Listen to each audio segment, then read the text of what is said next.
James here, Skyguard Windows. We're going to continue talking about some of the differences between a low-end window and a high-end window.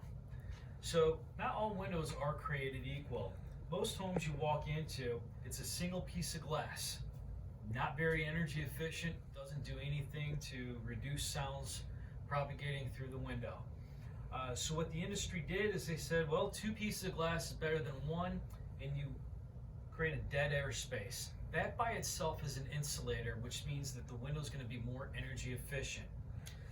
But as soon as you introduced the dead air space with two pieces of glass, you had to have something around the perimeter of that window that keeps the glass from moving. And how do you keep that dead air space sealed? So the industry for decades has been working on what is the right technology there.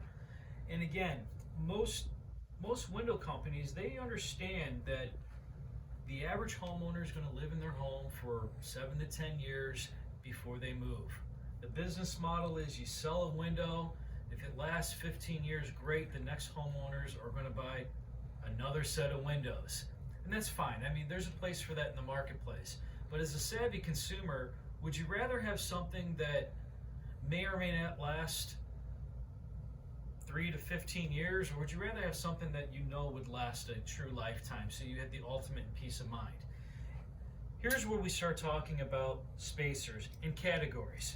The first category, and this is not an exhaustive list of all the spacers that are out there, but this is an example of what's called cold edge technology. So these spacers would be used around the perimeter of the window, and they're called cold edge spacers because they transmit thermal energy. If it's hot outside, you got the air conditioning going, that spacer, one of these guys, the box spacer or the tin intercept, they are absorbing that heat, transmitting it into your home and backwards in the winter. So when it's cold outside, the heat is going from the house to the outside, and it's expanding and contracting at a rapid rate because it's really affected by temperature. All of that friction working back and forth is working against the sealant that keeps this window sealed. What happens is as soon as that sealant gets torn, any energy-saving argon gas leaks out, creates a vacuum, and moisture gets sucked in between the glass.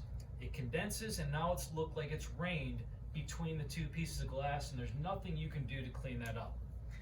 So that leads to frustration for many homeowners. It leads to massive aesthetic issues where that eventually starts to mold over, and thermally it's not doing its job anymore, not as well as it should. So the other type of spacers that are out there are called warm edge spacers. Now you got a couple types. You've got what's called a foam spacer. This one here specifically is called super spacer. It's a flexible foam spacer. It is not going to conduct that thermal energy.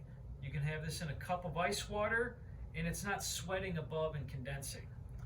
The industry also has a stainless steel intercept spacer, where again, you can have this in a cup of ice water, and it's not sucking that thermal energy up above, and it's also not transmitting thermal energy. You have one of these spacers, warm edge, around the perimeter of the glass.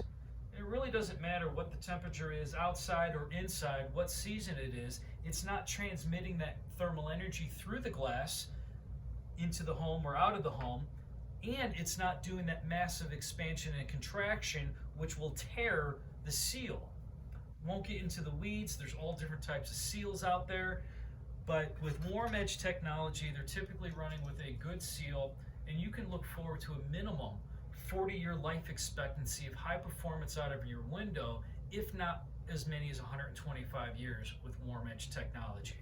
So putting money aside, which would you rather have for your home? Would you rather have cold edge technology where you're throwing the dice, wondering if it's going to last 3 to 15 years?